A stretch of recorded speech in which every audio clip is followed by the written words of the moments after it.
Mate. Become the man women want.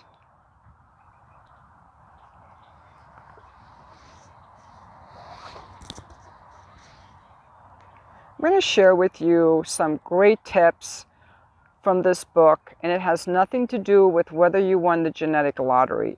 It has everything to do with qualities that you can develop that make you more attractive to women, and those same qualities make you more successful in your entire life.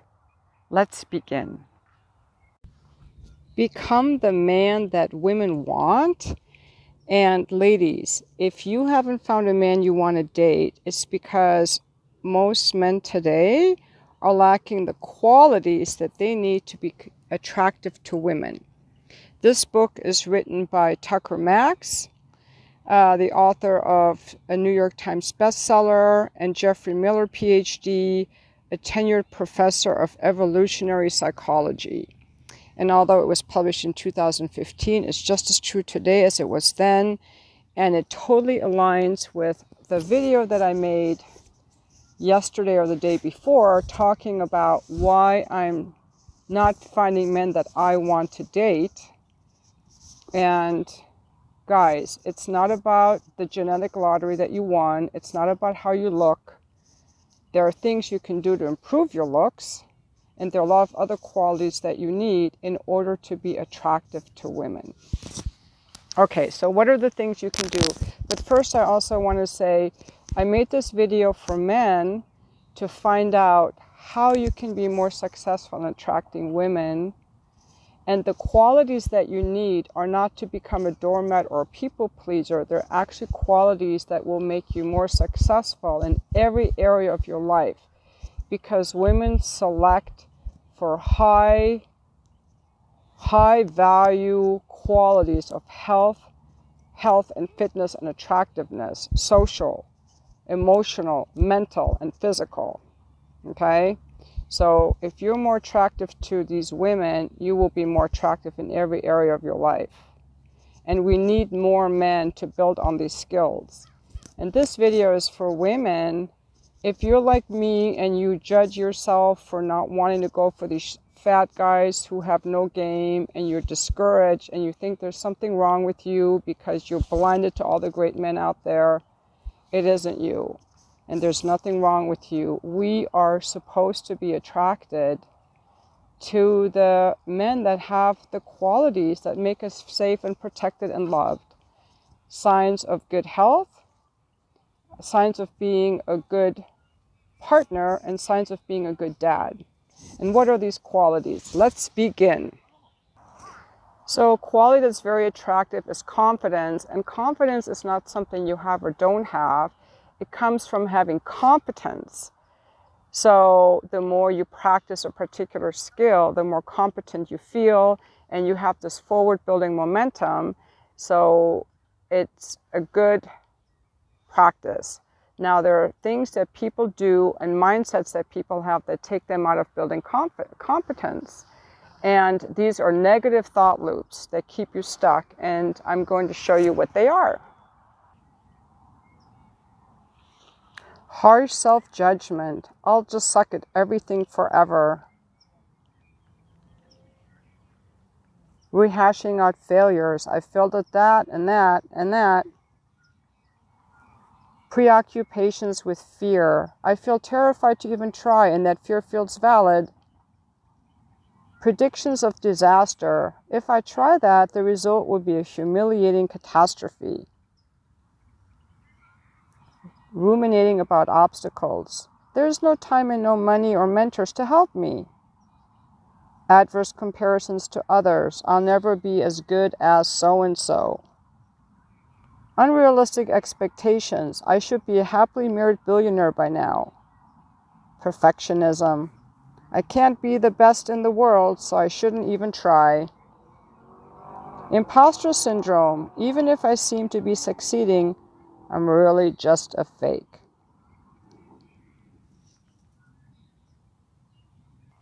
So those negative thoughts are ways that you can get stuck in a downward spiral and that interfere with you building the competence that you need to gain confidence. So Just be aware of those. The way to break out of your downward spiral is to adopt a growth mindset. It's a concept developed by psychologist Carol Dweck. And in a growth mindset, people only need to believe two things. One, that their abilities can be improved through dedication and hard work, rather than remain limited by their genes, backgrounds, or current situations, which I'm going to put a lot of guys in the manosphere in that category. I don't have good genes, so I might not even try. Okay, that is a sign of depression and a negative mindset, which you can absolutely change. And the things I just read to you are some examples from cognitive behavioral therapy. That and exercise are more effective at lifting your depression than any medication you can take without the negative side effects. The second growth mindset is knowing that failures and setbacks just help you learn to get better. Hey, I tried that. I wasn't good, so what? I tried it. All right, the next thing you have to do is you have to understand what it's like to be a woman. Women, from the time that we reach puberty, get looked upon as sexual objects as men. And we do not like to be objectified in this way. We want people to see us and not just see us as a body on which to ejaculate and be an object, just the same way that men don't want to be objects for their wallets. You also have to realize that many women are afraid of men. You guys are a third bigger than us, more strong in your upper body and your hand grip. You can stalk us, harass us, overtake us, rape us. And so we're worried about our safety. Unlike you, it's like, there's a beautiful woman, let me get closer. We have to evaluate you to see if you're physically, emotionally, and mentally safe, but mostly physically safe. To attract women, you must be able to take their point of view and think of them not as marketing vehicles to objectify, but as living, thinking, feeling individuals.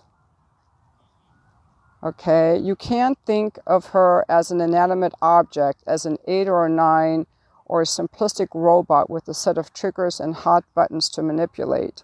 At that point, you've reduced your customer to nothing more than a cash dispenser or a sex dispenser.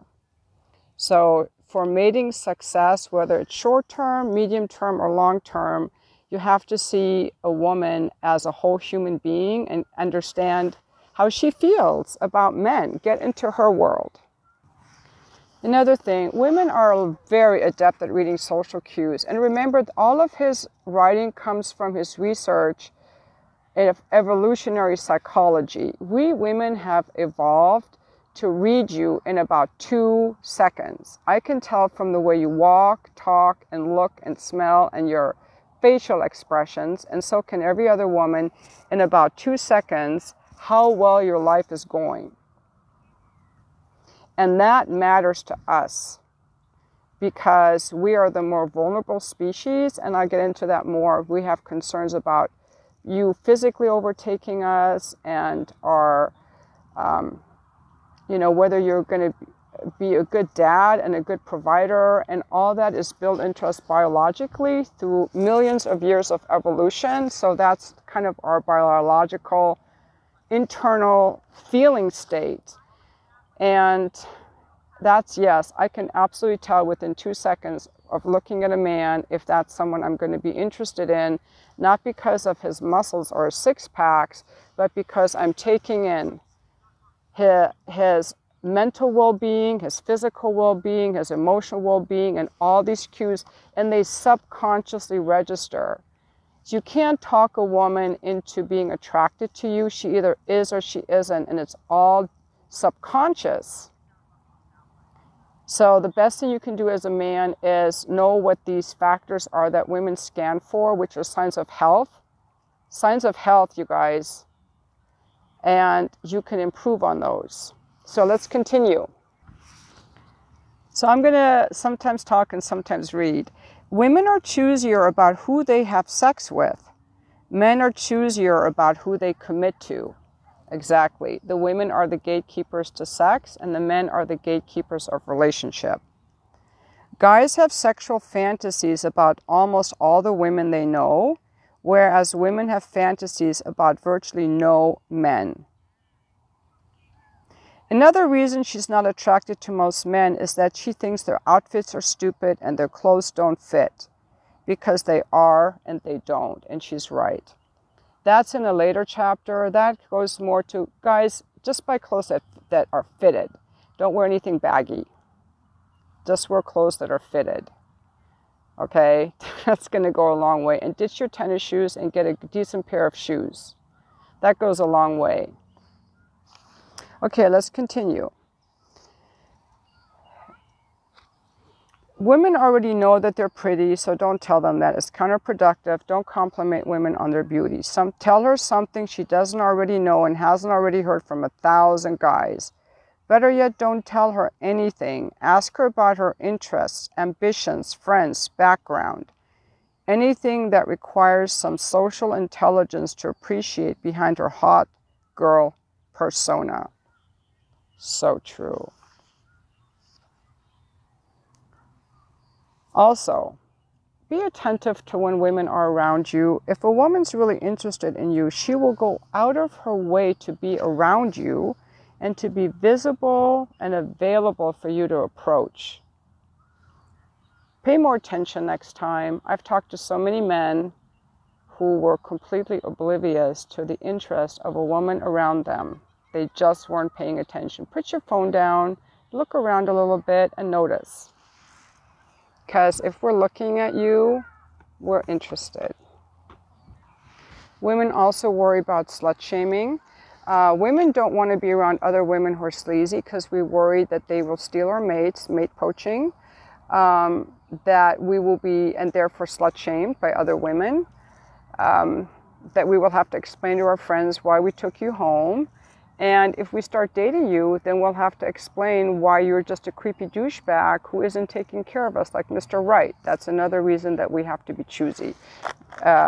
Being slutty with you is going to lower our social status, especially if you don't treat us well. So, also, women have evolved a really good radar for detecting unreliable flakes. That's why I get so annoyed at men who can't keep their word or who just sent me likes on a dating app. We don't want unreliable flakes. We are biologically programmed to avoid that because we are terrified of a pregnancy, abandonment, and STDs. Being stuck with a little kid lowers our attractiveness to future men. It's much easier for a woman to get an STD than a man because they travel easier from a penis to a vagina than the other way around. And that's one reason women evolved a stronger propensity for sexual disgust toward anything that tends to promote the spread of STDs, promiscuity, group sex, anal sex, or whatever. If a sexual activity has a high STD risk but doesn't bring her much pleasure, build an emotional connection with the guy, or help her pass along good genes to future babies, why would she do it? Exactly. She's just as frustrated by dating as you are. And here's a key point, guys. It is much harder for a highly attractive woman to get what she wants sexually and romantically than it is for a highly attractive man. And if she does decide to have sex with you, what she's most concerned about is not whether you will break the bed, but whether you will break her heart. So true. That's why I don't hook up anymore. They are emotionally vulnerable. The better the sex and the more they like you, the faster it happens. So will you fuck her for one night and never call her again? That hurts for a week or longer if she really liked you. Will you hook up for 3 months until she falls in love with you, then evaporate for no obvious reason? That will hurt her for a year or longer. Women have sexual fantasies just like you do, except she gets a bunch of shit about hers. Now, the next chapter, he talks about identifying your mating strategies and goals. He talks about the pros and cons of short-term dating, which is just a one-night stand. The medium-term dating, which is like a hookup buddy, and the longer-term relationship.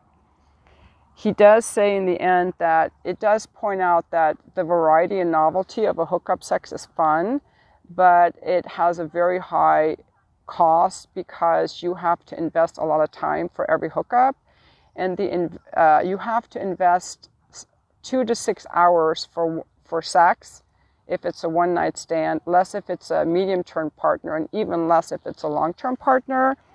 And he says that a healthy, committed long-term relationship will be one of the greatest things you'll ever experience, right up there with your first boob grab. But it won't solve all your other problems. It will only magnify them. But he says that marriage is the best predictor of happiness out there for men. That's according to the studies. But don't settle into a relationship or get married unless that's what you really want. And usually for younger men who are building their careers, or men right after a divorce or a breakup, they may be more interested in a shorter term strategy. So be honest with yourself about what you want, and be honest with the women that you're with about what you want. And there's no right or wrong, but ultimately the only men that keep the short term strategies are pretty much psychopaths. Okay, the next chapter, understand what women want and why. I need a freaking tripod out here. Hold on a second, I need to rest my arm. Now he goes into attractiveness in a later chapter, but for now let's talk about the traits that women look for in men, the traits. Because we're not looking for six-pack abs, you guys. In fact, most women don't want that, because it means that you're vain and obsessed at the gym and you're not going to be a good mate, and it's not even attractive. To understand what traits women want in males, you have to understand what benefits women want from males. Females throughout nature, culture, ethnicity, and social groups favor effective males. So you need two things. You need the ability to be effective at life, and the willingness to use those traits to give females the benefits they want. I know it sounds complicated, but you want to know how to get women attracted, and you can't just be some Joe Schmo loser. You have to have your life together on many different levels to be attractive to women, and this will help you. Okay, so I need someone to hold my book. So to jumpstart your attractiveness, reduce your inattractiveness. Ineffectiveness is sexually disgusting to all women all of the time, whereas your effectiveness is sexually attractive to most women most of the time. No woman in any culture is erotically attracted to ineffectiveness, whether it's powerlessness or joblessness or sexual impotence, or getting flustered by crises, or failing to protect a baby. A lot of female choice is about the bad rather than approaching the good. That's why we don't like creeps, crazies, stalkers, slackers, losers, morons, and we have a strong, visceral sexual disgust towards men who act that way. Now, remember, when you first meet a woman, she doesn't care about your needs or desires, and she doesn't need to. She doesn't owe you anything. Remember that a woman's female ancestors did not pass along their genes by giving random blowjobs to strangers. Just because you paid for her dinner doesn't mean she owes you sex. Women reproduce by selecting boyfriends who offered as many of the prerequisites for effective fatherhood as possible, which ultimately shape their mate preferences and their assessment of mate value. So these are the things we look for, guys. Does he have good genes? Okay? Does he carry good genes? Is he healthy? 2, will he be a good partner? So cultivating your boyfriend traits is important even if you don't want a girlfriend yet, because the majority of women are more attracted to good relationship material. A guy who seems like a quality boyfriend or Mr. Right, than to a player or boy toy. Absolutely. Most women's brains will not let them reach orgasm if they know that you're worthless as anything other than a penis with a body attached. Even if that's exactly what she's using you for, her body will respond better if her brain is convinced that you're worth sleeping with more than once. That's how women's sexual circuitry works. So if you make yourself into an attractive potential boyfriend, not with pickup artistry, but through developing like real life attractiveness skills, then your sexual options become unlimited. And the third thing women ask is, would he make a good dad? We think about provisioning, you know, and all of that. So we think all about all the, and that's what we scan for when we first see you. Oh, does it seem complicated? What do you actually have to do? Let's continue. Before we continue, I want to say attraction is an emotional, unconscious reaction to the suite of traits men present to women. It is not a conscious choice that they deliberate about. The great news for the average guy is this: we are members of a species where females are attracted to many different traits that we can cultivate and display, not just one. And that's why I get so annoyed with these manosphere guys who are like, well, I'm not in the top 20% of genetically blessed males, so I might as well just give up. That's bullshit. That's toxic thinking. That's negative thinking. And that's going to lead you into a spiral of depression where you get walled off and hopeless. Don't let that happen to you. There are so many things you can do to become a more powerful, competent, effective man. First thing is get in shape. In modern culture, we're told that choosing mates for their physical health and physical attractiveness is superficial. That is a bullshit lie. Physical health matters at a deep biological level, and female choice is a deeply biological activity. Whether gender studies professors like it or not, it really is that simple. And guys, you get it. You like women who are fit and attractive and hourglass figures with a little bit of body fat. You don't like anorexic women. And we don't like out of shape men with bellies or big muscular jacked men. Neither one is attractive. You don't need the perfect body. We just are attracted to guys who are healthy and capable. You can lift some weight over your head and support your arms in a plank while you're fucking her. That's good enough. He has some tips in here about how to do some workouts. You don't need to be jacked like a bodybuilder. I agree. You don't need six-pack abs, because a preoccupation with shredding fat and signaling core muscles often strikes women as repulsively vain. Absolutely, I agree. Why women care about you being in shape? Because it shows good genes, good partner traits, and good father traits. Healthy men also make better lovers and deliver more sexual pleasure to women. Aerobic endurance predicts how long and hard you can have sex. Cardiovascular fitness predicts erectile function. Women understand viscerally that a weak guy probably can't pick them up or flip them over, and that a fat guy can't have sex very long or hold himself up on top of her. Absolutely fucking agree with all of this. If you can't see your penis when you look down past your belly, she probably doesn't want to see it either, because she knows intuitively it's packing nothing but a mushroom tip full of disappointment. Absolutely agree with that. That reminds me of the lady who left a comment about how it's hard to ride on top because the penis slips out. I'm guessing that that was a fat guy. I have that same problem. Being in shape also shows the kind of conscientiousness and willpower necessary to set goals and restrain yourself from distractions to accomplish them. Yes.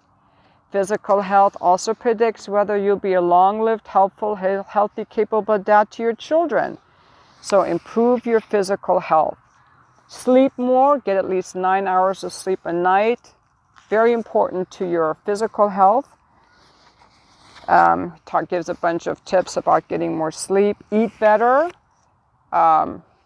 Stay away from sugar and processed foods. And I know these things are hard. That's why most men are not attractive to women. It's not because you don't have good genes.